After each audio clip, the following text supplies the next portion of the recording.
Messi versus लामासिया, या फिर Barcelona versus Barcelona, या फिर Lamine Yamal versus mister Barcelona, या फिर किंग वर्सेस प्रिंस, या straight to the face Lamine Yamal versus Lionel Messi. Argentina versus Spain होने वाला है, तुमने कभी सोचा था ये मैच फिनालिसिमा जो हो नहीं पाया वो अब होने वाला है। एंड इससे ज्यादा खुशखबरी सारे बारसा फैंस के लिए क्या होगी, वही लमीन यमाल जिसके सरों पे हाथ मुलायम मुलायम से रखे थे मेसी ने, नहलाया था बाथ टब में एक फोटो शूट में। दोस्तों, डेस्टिनी पे भरोसा करो। एंड वीडियो स्टार्ट करने से पहले थोड़े प्रिडिक्शंस पे जाते हैं कि हमने क्या बोला था और क्या हुआ है। We are here in the finals of world cup, Spain versus Argentina Finalissima हम देख रहे हैं यहाँ पे, जो पॉसिबल हो सकता था। क्या लगता है, अर्जेंटीना स्पेन?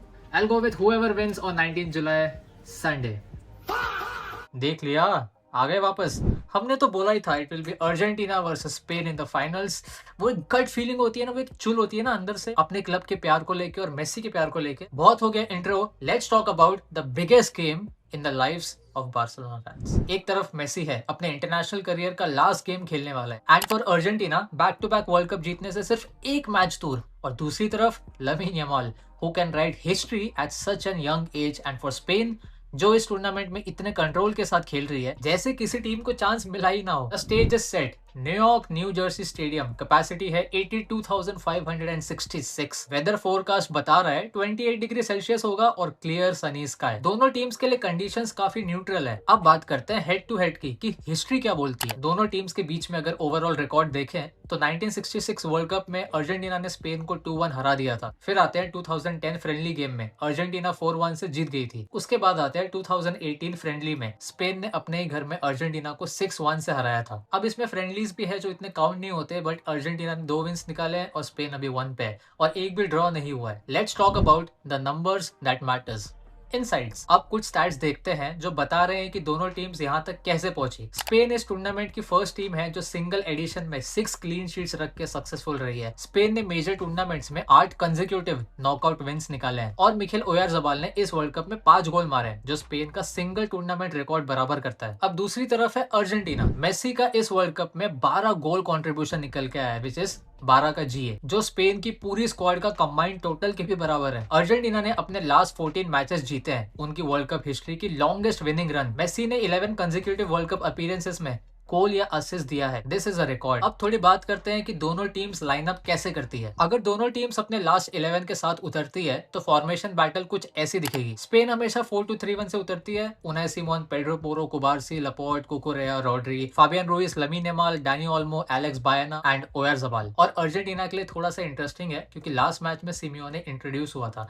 तो अगर इनकी लाइनअप देखे लास्ट मैच से तो Emiliano Martinez at the goal, Tagliafico, Martinez, Romero, Molina, Mac Allister, Paredes, Fernandez, Simeone, Alvarez और मेसी। ये मैचअप इंटरेस्टिंग है क्योंकि दोनों ही टीम्स मिडफील्ड के थ्रू कंट्रोल करना चाहेगी। स्पेन के पास है रॉड्री जो बैलन डोर लेवल परफॉर्मेंसेस निकाल के दे रहा है from the very first match, जबकि अर्जेंटीना के पास है परेडेस जो हाइब्रिड रोल में प्रेस और बिल्डअप थ्रू फर्स्ट पास करता है। एंड देखा जाए तो he is handling both very efficiently. चलो ये तो बात हो गई ओवरऑल। अब बात करते हैं स्पेन और Argentina as a individual teams. सबसे पहले बात करेंगे स्पेन की मास्टर क्लास की। मैं मास्टर क्लास इसलिए बोल रहा हूँ, फ्रांस जैसी टीम को कैसे रोक लिया। So let's talk about Spain, but Spain की जर्सी पहन के।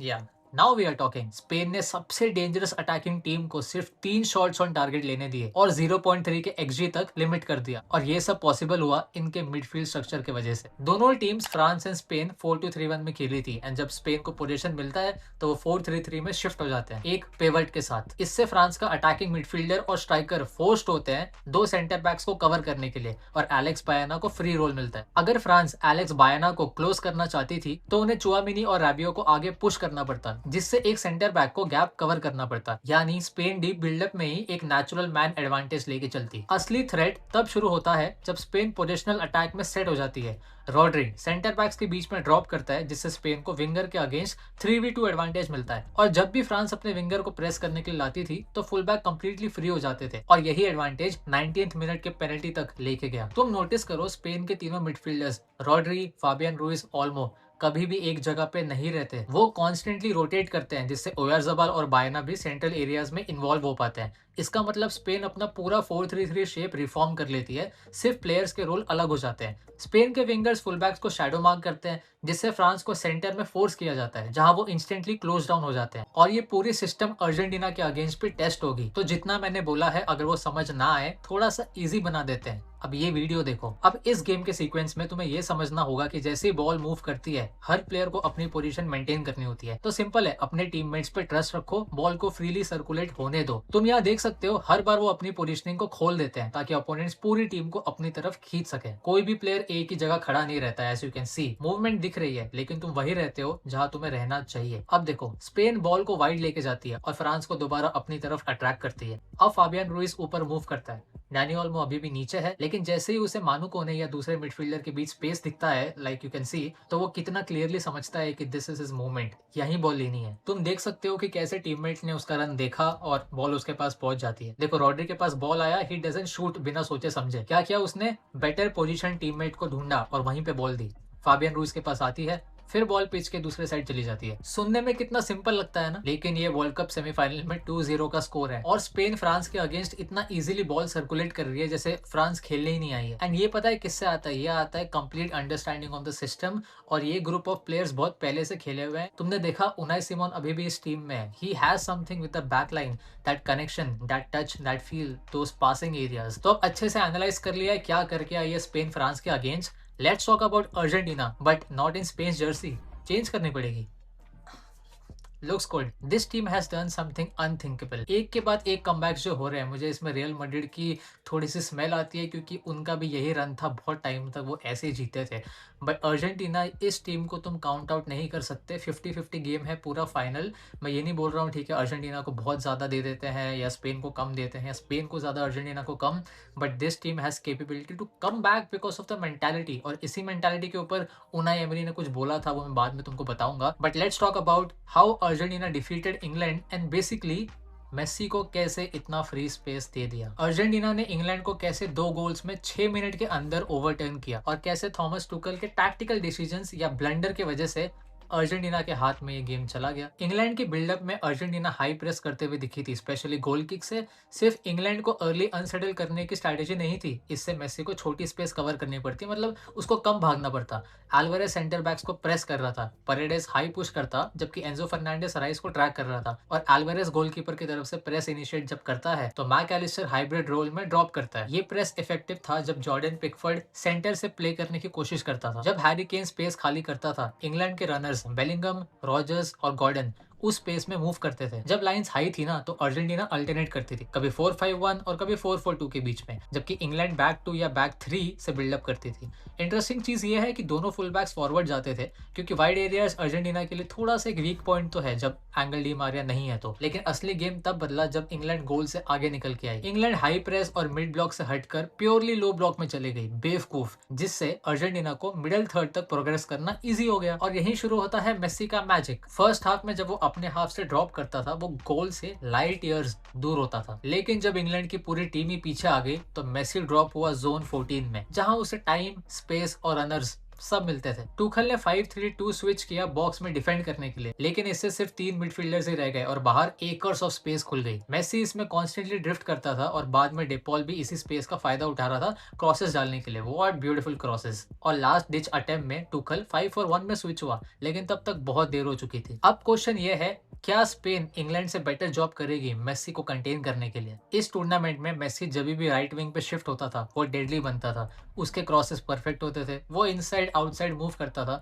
और जब भी मार्कर आता था वो उसे ड्रैग करके अपने साथ लेके जाता था। और ये तुम्हें वापस देखने मिल सकता है फाइनल में, जब थोड़ी स्पेस खुलेगी, मेसी राइट साइड शिफ्ट हो जाएगा। और जब ऐसा होगा तो देखना बहुत इंटरेस्टिंग होगा कि लुइस डेला फुएंटे कैसे अपनी टीम को मेसी के हिसाब से एडजस्ट करता है। लेकिन अगर मेसी राइट में शिफ्ट हुआ तो डेला फुएंटे का मुंह देखने लायक होगा, बिल्कुल बिल्कुल ऐसे ही दिखेगा वो। मैंने तुम्हें बताया था पहले उनाई एमरी के बारे में, तो ये क्लिप देखो जहाँ पे उनाई एमरी ने अर्जेंटीना प्लेयर्स के मेंटालिटी के बारे में क्या बात की है। बार्सा फैंस का डिलेमा होगा, किसको सपोर्ट करें? क्या वो अपने क्लब के नए राइजिंग स्टार को सपोर्ट करेंगे या अपने क्लब के सबसे बड़े लेजेंड को फेयरवेल देखते हुए देखेंगे एक लास्ट वर्ल्ड कप ट्रॉफी के साथ? ये तो बेटा दिल का मामला है। तुम लोग हो गए इस गेम के लिए excited.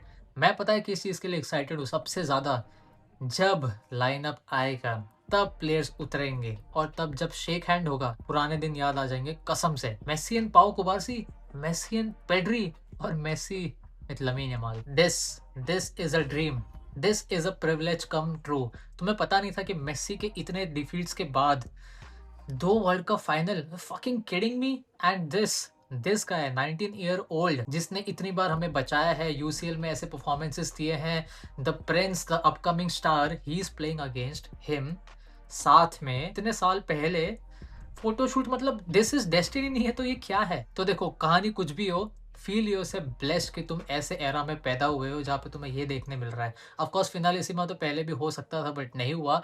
But world cup final अगर ऐसी स्क्रिप्ट को लिख रहा है ना तो भगवान लिख दो। लेकिन अब शायद से रिटायर हो जाएगा and the time will come for Lamine Yamal to shine. And of course उसके बाद भी हम अर्जेंटीना को सपोर्ट करेंगे।